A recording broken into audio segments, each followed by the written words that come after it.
Brain Virtual. Soy la doctora Kitsia Ruiz, psiquiatra. Lupita. ¿Qué tal? Bienvenidos a todos. Soy la doctora Guadalupe Castro, psiquiatra de niños, adolescentes, adultos, terapeuta familiar y de pareja.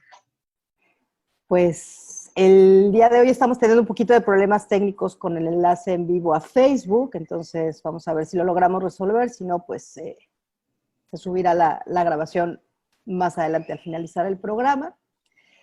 Y pues gracias a todos los que nos acompañan, bienvenidos. Y el día de hoy Gracias. vamos a hablar de Monique tomar también anda por responsabilidad. acá. ¿Mandé? Monique también anda Hola, por acá de Monique, Amazon, sí. nada más que está ayudándonos con los problemas técnicos y bueno, también para presentar. Entonces, el día de hoy vamos a hablar sobre cómo tomar responsabilidad por nuestra salud. Nada más. Nada más y nada menos. Creo Fácil y que sencillo. es un problema bien importante, incluso la OMS. Pues la OMS lleva ya desde el 2003 publicando documentos sobre la falta de seguimiento a los tratamientos, y no solamente en el área de psiquiatría, sino en el área a todo, y haciendo un llamado de lo alarmante que es esto por las consecuencias que la falta del apego y la falta de hacernos responsables de nuestra salud conlleva. Incluso la OMS plantea que no es que se necesiten nuevos tratamientos, ¿no? No hay que buscar el hilo negro, más bien se tiene que buscar la estrategia para hacer efectivos los tratamientos que ya existen y que ya conocemos. Claro.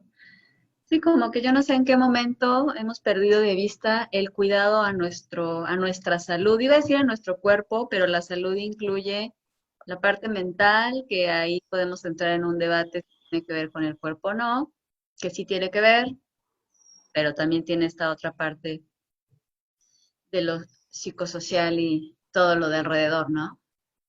Sí, yo creo que, a ver, como pacientes, pues creo que somos los principales responsables de nuestra salud y debemos de ser muy conscientes de los riesgos a los que nos exponemos si no seguimos las indicaciones médicas o de cualquier especialista para el tratamiento de cualquier enfermedad.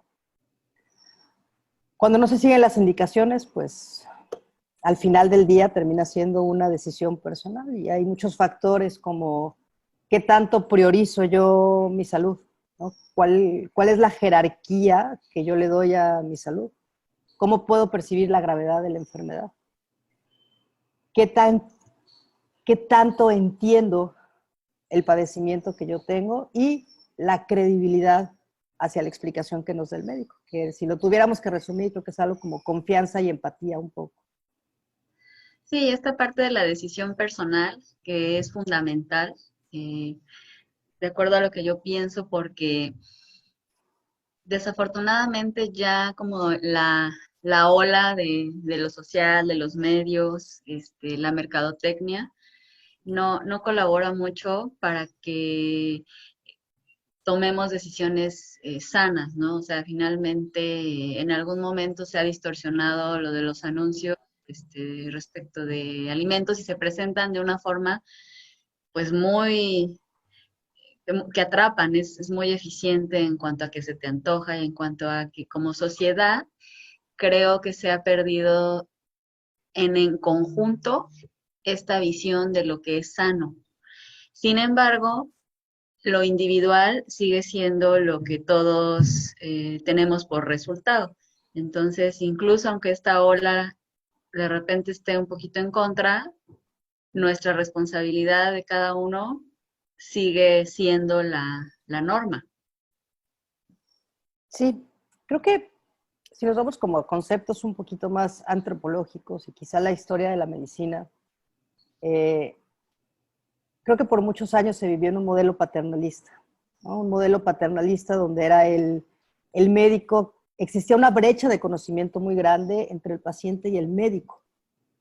Y entonces el paciente seguía como completamente las indicaciones. Y yo creo que ahora ya se habla de una medicina mucho más colaborativa, ¿no? Ya es una medicina más democrática, donde en conjunto el paciente con el médico toman una decisión, lo cual a mí me parece muy bueno, porque esto genera, o sea, a ver, esto no solamente genera mucho más confianza en el paciente para que se responsabilice, sino también ya es partícipe de su mismo tratamiento. en la teoría, esto tendría que fomentar ese sentido de responsabilidad. ¿Qué es lo que creo que no ayuda mucho? Toda la información a veces no confiable, de fuentes no confiables que tenemos afuera, ¿no? Esa contaminación de nuestro colega, el doctor Google, donde pues a La veces dura lo único que hace, competencia. sí, lo único que hace es generar muchísima confusión. Y a ver, es muy válido, yo creo que es muy válido que el paciente investigue, que vea, que corrobore la información que le da el médico, pero de fuentes confiables. Creo que Y está el problema. esta desinformación genera una desconfianza y esa desconfianza merma la responsabilidad que nosotros tenemos sobre nuestra propia salud. Claro. Sí, hablando en temas de salud física, que está más entendida, y bueno, en temas de salud mental es es otra situación aún más velada, porque hay mucho desconocimiento respecto de las formas de cuidar la salud mental. Hay mucha oferta de, de recursos, por llamarlo así, que la mayoría de las veces no tienen un fundamento, pero lo mismo que con los alimentos conocidos como chatarra, ¿no? Se venden y desafortunadamente toda esta información pues a veces nos confunde y nos lleva a tomar decisiones que no favorecen nuestra salud mental. Y bueno, pues mente sana en cuerpo sano y al revés, ¿no? Y creo que aquí partimos un poco de uno de los factores que han descrito como el por qué no nos hacemos responsables y es la falta de, o sea, uno de ellos son factores que van directamente asociados al paciente y entre ellos tiene que ver la falta de educación.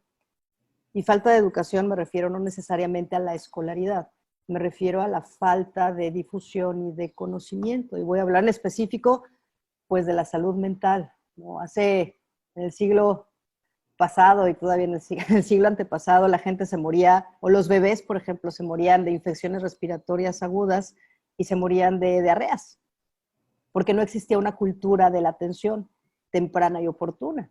Y durante muchos años se lanzaron campañas sobre si tu hijo presenta diarrea, corre al centro de salud, manténlo bien hidratado, vida suero oral, si tiene dificultad respiratoria, cuidado, o sea, puede morir, puede ser como algo muy grave. Y gracias a eso disminuyó muchísimo la mortalidad de infecciones respiratorias agudas y de diarreas en los niños. Entonces, creo que aquí nos topamos con un problema bien importante, que es la falta de espacios de difusión para la salud mental, ¿no? Imagínate que se hicieran campañas sobre la depresión, sobre la ansiedad, sobre los trastornos psicóticos, sobre primeros auxilios psicológicos, como se hizo de forma masiva con enfermedades infecciosas. Que afortunadamente cada vez más se está haciendo. O sea, a mí me encanta que en toda esta situación que estamos viviendo se le ha abierto a nivel federal, nacional, oficial, espacios a especialistas en salud mental, porque definitivamente hay un impacto ahí. Y bueno, tenemos un comentario que quisiera dar lectura. Justamente dice Claudia, es lo que iba a comentar, justo aún con los buscadores que son de gran ayuda hoy en día. En general las personas se van por lo que primero aparece en las páginas sin fijarse la fuente, o sea, si son sitios o instituciones formales o de confianza.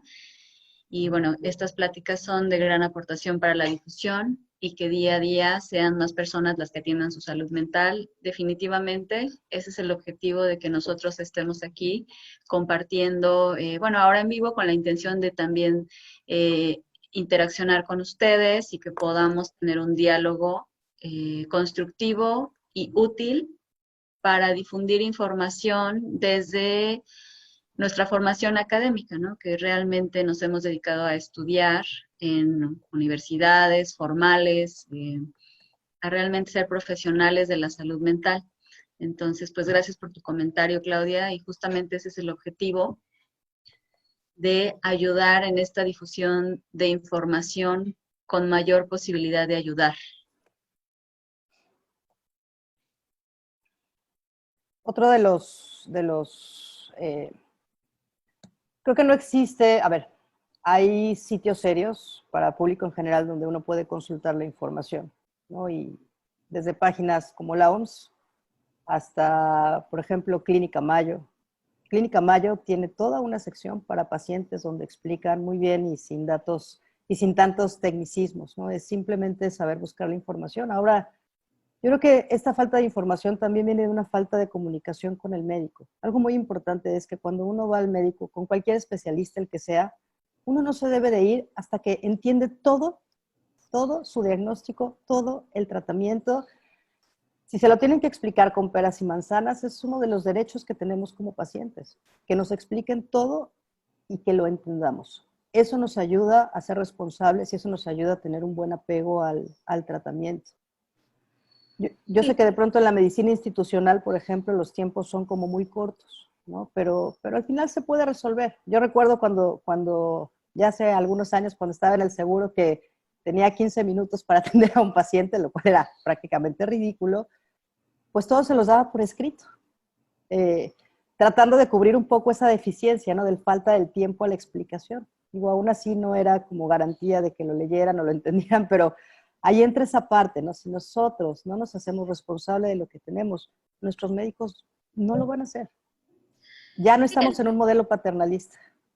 Bueno, estamos tratando de salir de él porque la verdad es que sí, muchas veces se espera que el médico como que saque la varita mágica y resuelva un problema que se ha venido dando como consecuencia de hábitos de mucho tiempo y en los que cambiar los hábitos es uno de los pasos fundamentales. Si bien uno puede dar un medicamento para ayudar en la molestia que moviliza el buscar la atención, abajo de eso generalmente hay hábitos de alimentación, incluso del cuidado de lo que observamos, lo que leemos, lo que platicamos. Entonces, hablando de salud mental, entonces, bueno, yo creo que sí es mucha responsabilidad del médico, poco a poco ir ayudando al paciente a tomar esa responsabilidad, como dices, a explicarle muy claramente, tomarse el tiempo o buscar la forma, como tú lo mencionas, de dar esa información, esas herramientas para que las personas que consultan puedan utilizarlas. Y yo siempre les menciono a las personas que atiendo que es súper importante que sientan confianza con la persona con la que están trabajando, que le puedan preguntar diagnóstico, que sientan esa confianza de que están siendo entendidos y de que si algo no quedó claro se les va a explicar, porque al final las consecuencias de lo que resulte de esa consulta son para el paciente.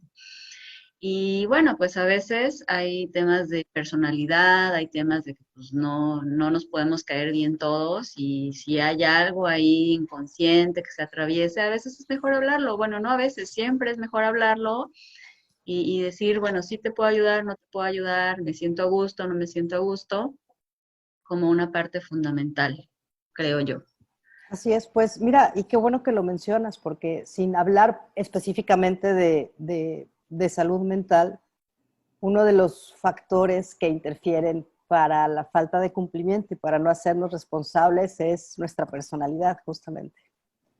Eh, si tuviéramos que definir la personalidad, es qué herramientas tenemos para afrontar las situaciones cotidianas del día a día y cuando a veces tenemos rasgos muy marcados que no nos permiten funcionar adecuadamente o que son mal adaptativos, pues terminan siendo una de las causas de la no responsabilidad y de la falta de cumplimiento al tratamiento. Sí, y yo quiero dar lectura al comentario de Monique, que dice que importante lo que comentas, cuántas veces salimos del doctor y no entendimos nada, y a veces por pena no decimos, no he entendido, ¿me explicas? Y yo creo que si no, si vamos a una consulta y no entendimos, a lo mejor nos tomamos el medicamento y nos alivia un rato, pero no va a funcionar realmente porque no está formando parte de nuestra experiencia, de nuestro conocimiento, de nuestras herramientas. Entonces, a lo mejor de momento te alivia, pero a la larga creo que no hay una verdadera mejoría, ¿no? Claro, y no solamente es el me explicas, es que, mira, haciendo una revisión de, de por qué, o sea, por qué los pacientes no siguen el tratamiento y me encontré con algo bien interesante, ¿no? Y es específicamente los mexicanos porque todos somos opinólogos profesionales, ¿no? Entonces va el paciente a veces solo a la consulta porque no lo pudo acompañar nadie, regresa a casa con la prescripción y con las recetas y a veces, ¿qué te dijo el doctor? Una de las respuestas más comunes en esa encuesta fue, no me acuerdo, no entendí. Y la otra más frecuente era que la familia empezaba a opinar sobre el tratamiento. No, no, no, ese no te lo tomes. No, es que es mucho medicamento. No, es que ese se lo dieron a mi vecina y entonces a mi vecina le cayó muy mal. Entonces termina siendo una contaminación de toda la gente. O sea, a ver, no es con mala intención, no, pero no estuvieron presentes en la consulta, no escucharon, pero sí se da la autoridad de opinar sobre todo el listado de medicamentos que dejó el doctor, ¿no? Y al final, en ese sentido, los mexicanos somos bien peculiares, ¿no? Sí, Cuando se trata de cuestiones familiares. hombre, estamos prestos para opinar, pero es un trabajo de ambas partes, del médico, de dar esa apertura, de tener conciencia de que así funciona y así ha funcionado desafortunadamente en este modelo paternalista del que venimos, porque lo digo yo y hazlo y se acabó, a un modelo colaborativo en el que el médico da esta apertura, el médico está accesible y el paciente también puede saber el derecho que tiene de entender su padecimiento, de tomar sus decisiones, de hacerse corresponsable en los resultados que tiene, porque también de ahí vienen después los malos entendidos, de que yo esperaba determinada cosa del tratamiento y resulta que luego estoy muy decepcionado y muy enojado porque no es lo que estoy teniendo, cuando a veces son cosas que no son posibles y hay un límite en lo que la medicina puede también resolver, la medicina o cualquier ciencia. Por eso creo que hablar de responsabilidad, ¿no? No solamente va hacia responsabilizarnos de nuestra salud, sino creo que es un valor social que hemos perdido y es un valor cívico. Por curiosidad, como buena psiquiatra, abrí YouTube y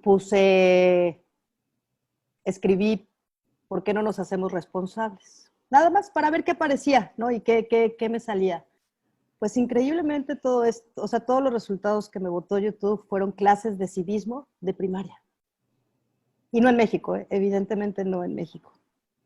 Entonces creo que también hemos perdido, o sea, como que nuestra escala de valores se ha distorsionado un poco y escala de valores tiene que ver desde dónde ponemos el cuidado de nuestra salud, dónde ponemos la prevención y este sentido de responsabilidad hacia los otros y hacia nosotros mismos. Y ¿por qué hacernos responsables de nuestra salud ahora más que nunca?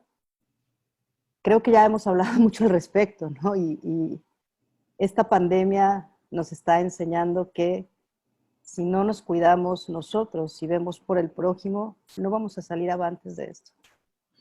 Y Sí, eso es un sentido de, ahora es una responsabilidad no solo de mi salud, sino también es una responsabilidad de la salud de mi comunidad.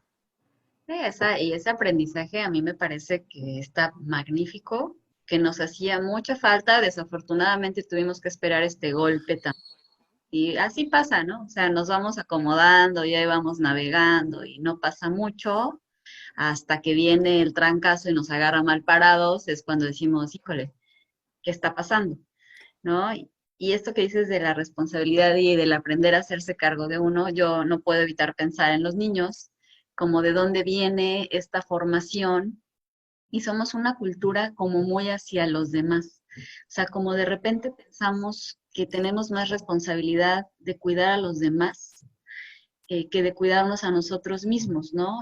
Y eso, pues, es una fantasía, porque realmente, digo, uno puede colaborar con el otro hasta donde el otro lo permita, pero la realidad es que cada uno debe de aprender a ver por sí mismo. Y somos una cultura, yo creo que sí, paternalista en el sentido de que a veces pensamos que es egoísmo pensar en uno y ese pensar en uno implica hacerse responsable de uno. Entonces, con los niños es fundamental que conforme van creciendo y de acuerdo a su edad, vayamos permitiéndoles las responsabilidades que ya pueden hacer. Y esa es una tarea que no es sencilla, porque a veces es más fácil ir en el apuro y decir, yo te pongo el lunch, yo te pongo el uniforme, yo, porque tenemos prisa, a detenernos a observar y decir, tú ya podrías poner tu lunch, tú ya podrías tender tu cama, tú ya podrías lavar tu plato, ¿no? En esta mamá, o sea, de muy buen corazón y esta mamá muy, muy cuidadora, pero que sí tenemos que ir cambiando el enfoque a irles colocando su responsabilidad, darles oportunidad de que lo vayan tomando y conforme vayan creciendo, vayan entrenándose en esta responsabilidad. Yo creo que si hiciéramos eso, estaríamos hablando de una salud muy distinta en nuestra Claro. sociedad y en nuestro mundo.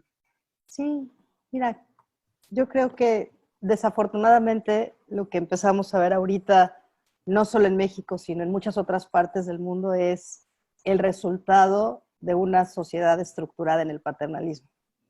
Algo que parte, como bien decías, desde la familia, desde los niños, hasta las estructuras de gobierno, hasta las estructuras del sistema de salud, hasta movimientos sociales, hasta la misma economía, que parte de un paternalismo. Y en las últimas semanas hay publicaciones, bueno, hay fotos, ¿no? Videos de cuando salen, o sea, empieza a salir la gente, por ejemplo, en Europa, en España, que en Estados Unidos, aquí mismo en México. Yo no puedo decirlo de viva voz porque no he salido desde el 23 de marzo de mi casa, ¿no? Pero veo imágenes como la gente ya no está manteniendo esta sana distancia, ya no está usando cubrebocas, ya se les olvidó, a los seres humanos se nos olvida muy rápido todo lo que estábamos pasando. Y The Lancet, por ahí del 20 de mayo, si mal no recuerdo, publicó un artículo con un grupo de infectólogos expertos, ¿no? Y entonces decían, a ver, ¿qué nos está pasando?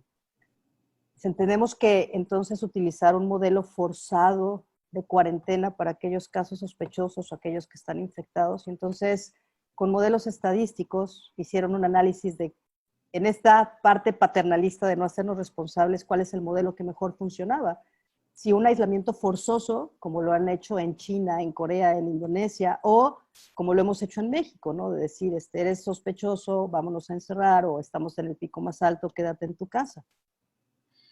Resulta que los dos modelos, ¿no? Donde nos quitan nuestras libertades personales, porque al final es eso, o sea, es eh, quitarnos nuestra libertad si lo hacen de forma obligada y nos ponen multas, es tan efectivo como el modelo de me voy voluntariamente porque sé que soy una persona sospechosa. ¿Cuál es la diferencia? Que tendríamos que tener un verdadero sentido de responsabilidad social para que lo que se está haciendo, de decir, yo me responsabilizo de mí, de mi salud y de la salud de los demás, me voy voluntariamente a casa. Yo soy partidaria definitivamente de esta última, de ejercitar nuestra responsabilidad y pienso que ha estado funcionando muy bien a pesar de que sí venimos de esta estructura paternalista. Hasta ahora ha funcionado bien. Ahora, dicen por ahí que lo difícil a veces no es llegar, sino mantenerse. Estamos en ese punto donde tenemos que continuar sosteniendo esta responsabilidad y esta decisión individual que ha funcionado. O sea, realmente hemos logrado frenar esta ola de contagios, pero sí se está viendo una tendencia El, a bajar el, la guardia. claro, lo que es que justamente es eso, lo que ellos concluyen es, si nos seguimos comportando como en las últimas 2, 3 semanas ha pasado en Europa y como empieza a pasar ahorita en México, que hemos bajado la guardia hacia las medidas de protección, estos modelos matemáticos proyectivos y esta eficacia del médico no va a funcionar. Y entonces, una de las teorías que ellos plantean es que entonces los gobiernos empezarán a tomar medidas drásticas, y no me refiero como a China o a Corea, porque al final somos países democráticos, pero sí a utilizar aplicaciones como lo hicieron en Corea, donde vas a estar monitorizado, donde vas a ver con quién estuviste en contacto, donde no te van a preguntar, te va a llegar un aviso donde te tienes que encerrar a tu casa, y al final esa es una privación de nuestra libertad, de nuestra intimidad y de nuestros derechos. Entonces, como que se está perdiendo un poco la perspectiva que nos han dejado a nuestro criterio y a nuestra libertad el cuidarnos y el cuidar y el hacer un bien a la comunidad. Pero ante la falta de responsabilidad que se empieza a ver, pues nosotros mismos, ni siquiera serán los gobiernos, ¿no? Nosotros mismos por la irresponsabilidad vamos a provocar llegar a un estado donde se viole nuestra libertad y derechos. Claro. Aquí dice Claudia, en México casi que tiene que ser obligado justo por la falta de responsabilidad. Yo ahí quisiera comentar, yo sigo teniendo fe y yo sigo teniendo esperanza de que sí podemos hacerlo por nosotros y que resulta en un gran aprendizaje, pues aprendizaje que seguramente no vamos a tener si siempre tenemos que eh, sentir a alguien atrás de nosotros con el castigo en la mano para hacerlo, o sea, porque al final eso perpetúa lo que nos ha llevado hasta este punto y lo seguiremos teniendo y bueno, pues cada vez más las medidas van a tener que ser hasta qué punto. O sea, yo creo, y lo digo en base a lo que se esperaba hasta ahora, o sea, porque se ha venido hablando del pico y el pico, y lo hemos ido extendiendo en base a nuestro esfuerzo, y creo que lo podemos seguir haciendo, nada más es cuestión, porque también creo que como cultura, también somos mucho como de hacer el esfuerzo, pero luego no sostenerlo.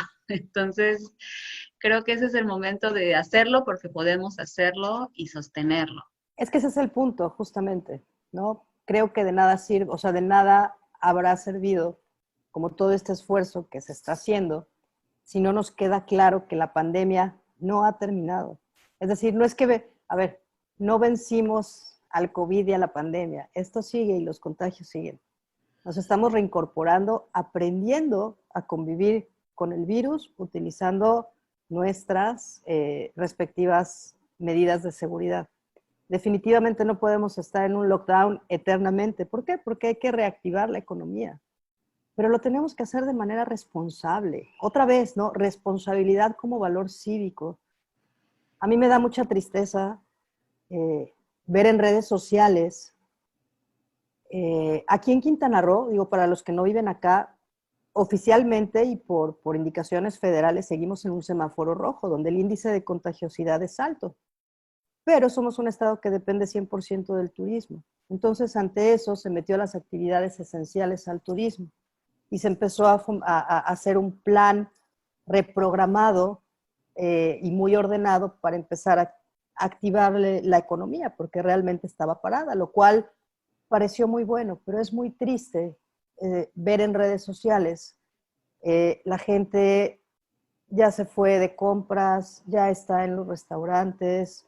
Eh, es una forma de activar la economía, sí, pero no se está haciendo de manera ordenada. Ese es Yo el creo que, problema. yo creo que sí ha servido. O sea, yo creo que definitivamente lo que hemos hecho hasta ahora ha sido útil porque hemos ido logrando como este contagio progresivo, que es lo que se esperaba, no que no nos contagiemos, sino que sea gradual para que los sistemas de salud logren dar una atención. Y yo creo que no cae en saco roto, digamos. Ajá.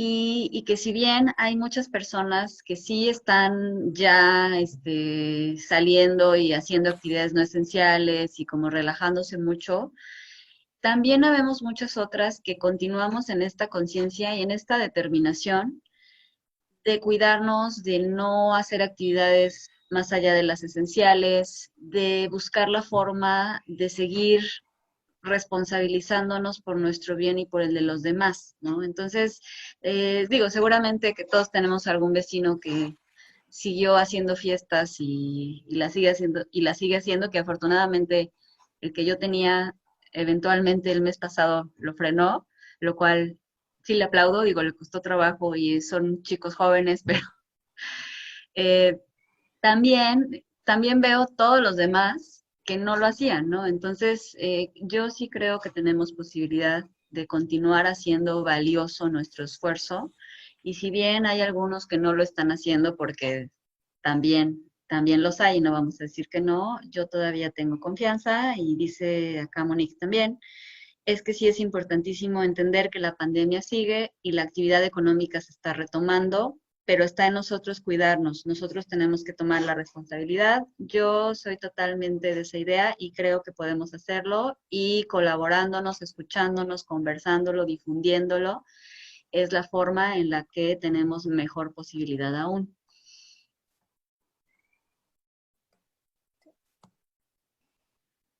No sé si alguien más de quienes nos escuchan quisieran tener algún comentario, alguna observación, alguna pregunta, alguna experiencia.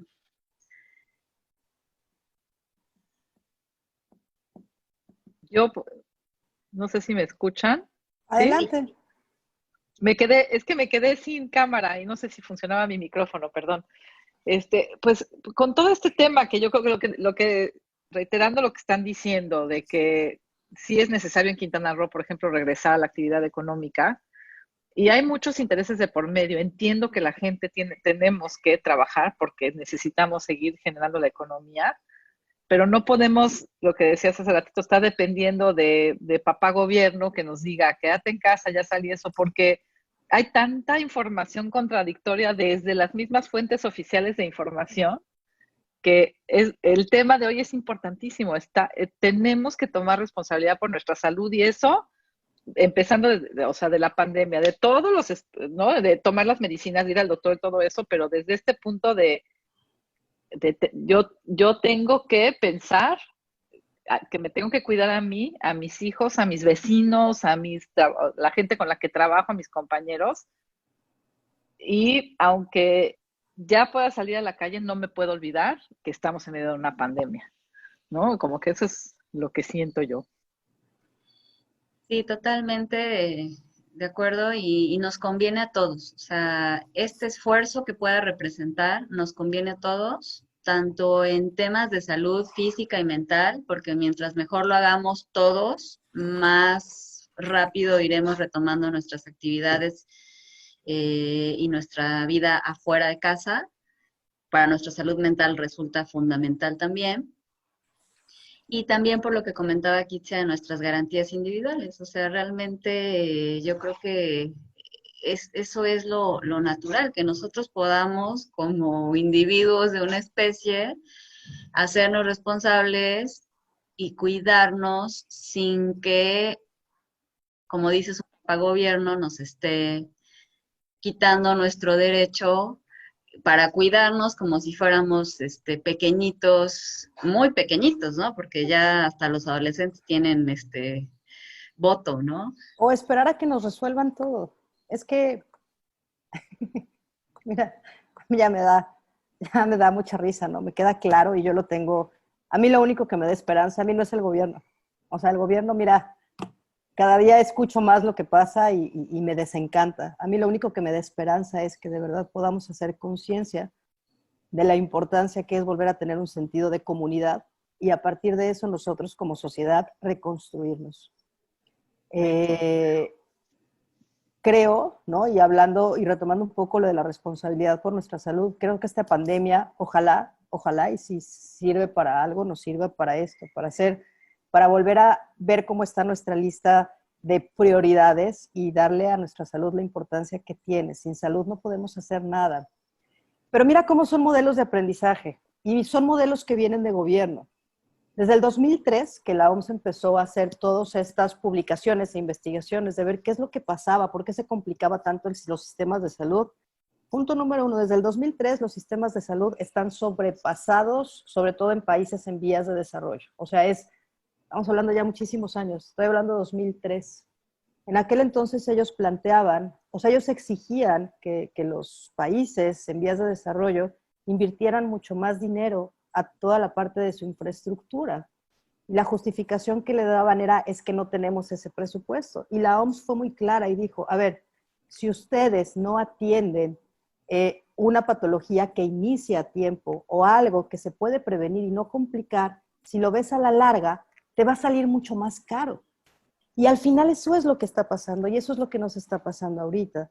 No se invirtió cuando se tenía que invertir, por ejemplo, en enfermedades crónico-degenerativas y la diabetes es la principal carga de enfermedad, de mortalidad, de morbilidad en México.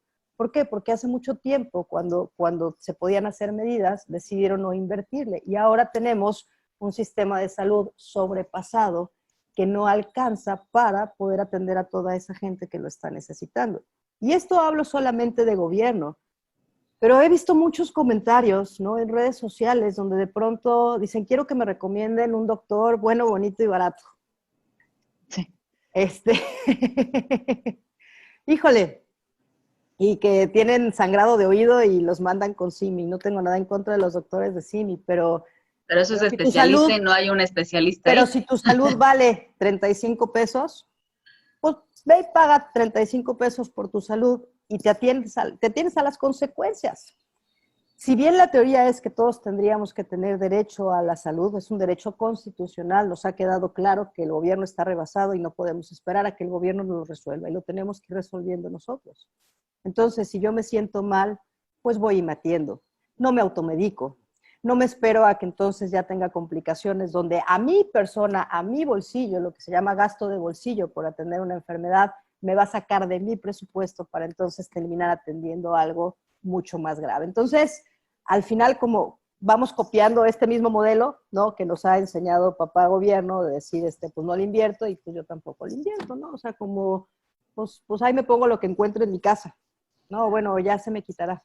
Y nos Y esperamos hablando de que se salud complique. mental, también, o sea, empezamos a ver que no vamos tan bien bueno, ahí hay doble dificultad porque además, como no sabemos que la salud mental también puede dañarse, lesionarse, dar síntomas a nuestro sistema nervioso en términos de ansiedad, de depresión, no lo atendemos cuando va empezando, no lo atendemos en la infancia, cuando vemos que un niño no está aprendiendo, cuando vemos que un niño empieza a estar muy enojado, no se controla de sus emociones, como ese es el momento de buscar ayuda y prevenir, resolver lo que ya está y prevenir lo que sigue. Una parte muy importante, me parece que son, no recuerdo exactamente, a ver si tú te acuerdas, pero podría decir que más de la mitad con seguridad sí, de los padecimientos de salud mental en adultos iniciaron desde la infancia. Entonces, si lo equiparamos a una diabetes no controlada durante tantos años y todos los efectos que ya tiene y todas las complicaciones que luego no nos va a alcanzar para medio reparar, en términos de salud mental también se da que la falta de atención y de responsabilidades de las etapas tempranas se nos complican y después se vuelven tratamientos que no pueden bajo ninguna circunstancia ser económicos porque se necesita mucha especialización para dar una recomendación y una guía y una herramienta terapéutica calificada.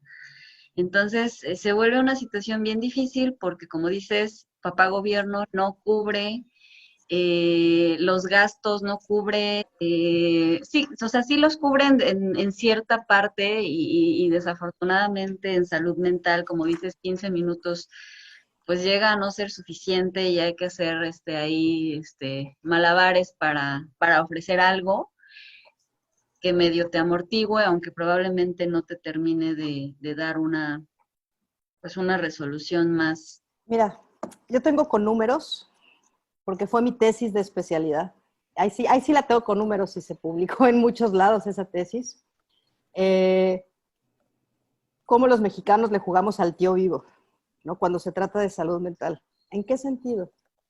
Resulta que los pacientes que más se responsabilizan de su tratamiento y tienen un mejor cumplimiento son aquellos pacientes con enfermedades crónicas como trastorno bipolar, esquizofrenia, trastornos esquizoafectivos, aquellos pacientes que tenían que viajar de muy lejos al área donde estaba el instituto para atenderse, aquellos pacientes que tenían un nivel de escolaridad menor.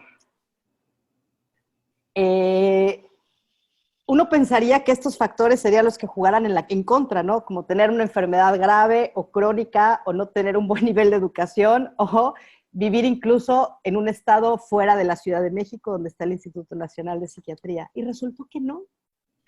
Lo cual nos hacía como muchos planteamientos, ¿no? Y decía, claro, alguien cuando ya está grave, cuando ya se cronifica, la familia incluso puede ser mucho más consciente. Alguien a quien tú le dices el ABC de las cosas y se lo explicas adecuadamente va a tener un cumplimiento. Y alguien que le cuesta hacer un esfuerzo y pagar un boleto de avión para ir a su consulta cada 6 meses o cada año, lo valora mucho más.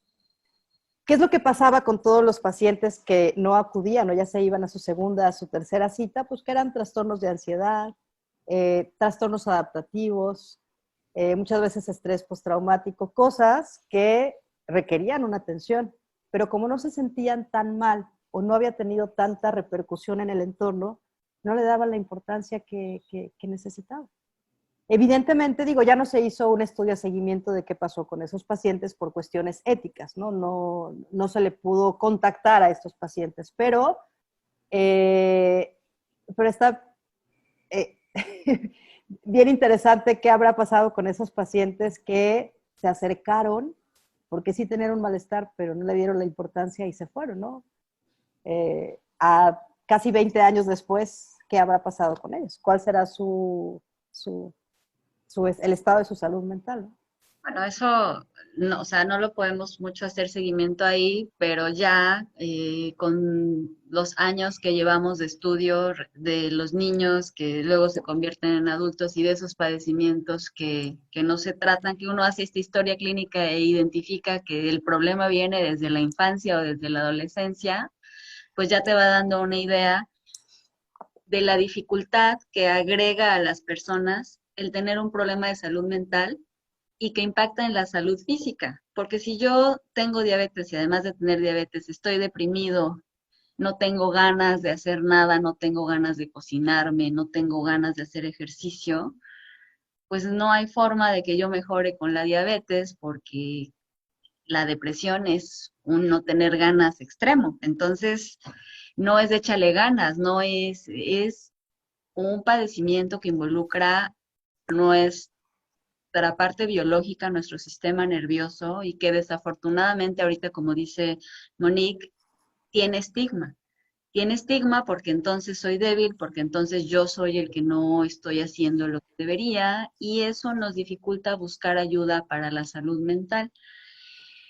Y entonces no nos podemos hacer responsables de algo que ni siquiera conocemos porque pensamos que el niño es flojo, porque pensamos que el niño nada más no quiere, porque pensamos, y desde ahí aprendemos a que una fuerza extraña llamada flojera, una fuerza extraña llamada desobediencia, pues no nos deja hacer las cosas, en lugar de decir, estoy batallando con mis emociones y tenemos que ayudarle a ese niño a responsabilizarse y aprender a manejar lo que sea que se le está atravesando para no querer hacer las cosas. O sea, como hablando en la parte desde la infancia, y bueno, ya en la edad adulta, ya venimos con varias muletas y parches, lo sepamos o no. Entonces, bueno, pues creo que para ir cerrando un poco, pues respondernos estas preguntas que planteaba al principio, ¿no? ¿Qué tan alta es la prioridad de tomar mis medicamentos?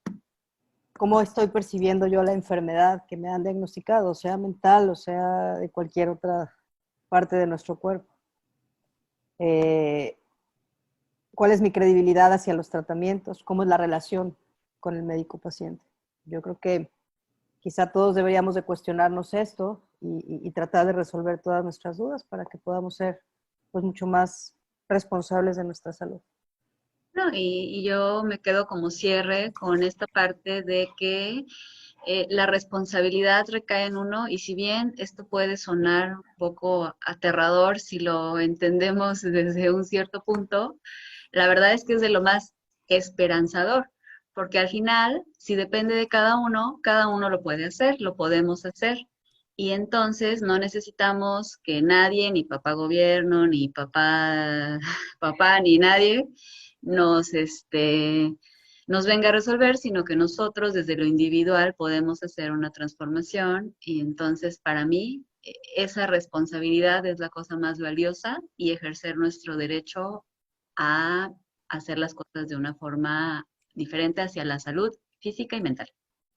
Pregunta Claudia que cuáles serían los 3 o 5 puntos para acercarnos con un especialista de la salud mental, porque creo que a veces se duda en acercarse y cuando nos acercamos es muy tarde. Ay, creo que es una respuesta que nos da para todo un tema, pero... Yo tengo una así como en la punta de la lengua. A ver, resumen ejecutivo. Mi resumen ejecutivo es, si tienes la duda, pide la asesoría. O sea, si estás batallando con algo que no sabes si sí o si no, seguramente va a ser mejor que resuelvas tu duda. Claro. Lo peor que te pueden decir es, no, mira, no es por ahí, realmente no te preocupes, es esto otra cosa, y ya, sales de la duda y dejas de batallar con ese desconocimiento, que no tienes por qué tener el conocimiento, para eso estamos los especialistas. Y si era algo que atender, entonces empiezas a atender. Sí, yo creo que eso es muy cierto lo que dice Lupita y fue un buen resumen ejecutivo. Es, si tenemos dudas, preguntemos. Cuando el río suena, agua lleva. Entonces, algo no está bien y pues pedir ayuda con los profesionales. Oye, podríamos hacer un programa porque como bien dices es un Sí, tema bien amplio. A lo mejor la siguiente vez podríamos preparar algo al respecto que me parece que es un tema para desarrollar y lo podemos enfocar a lo que está sucediendo ahorita en la pandemia, que por ahí hemos enviado algunos posts ya ujú, de factores, ujú, de puntos ujú. a Sí, considerar. entonces, bueno, ya tenemos tema para el próximo programa. Muchas gracias a todos por acompañarnos a esta edición de Coffee Brain Virtual. Muchas gracias, Monique, de Amas Uno Estrategia Digital, por nuevamente ser nuestro host. Gracias Aquí a usted. en los comentarios del video les dejé el artículo de The Lancet. La verdad es que está muy digerible. Lancet, si bien es una revista seria, no utiliza tantos tecnicismos. Difúndalo para que realmente no venga una segunda ola más temprano de lo que esperamos. Gracias, Lupita. Muchas gracias, gracias Monique, gracias a todos y nos vemos la siguiente semana. Gracias a ustedes, padrísimo. Bye. Saludos. Hasta luego.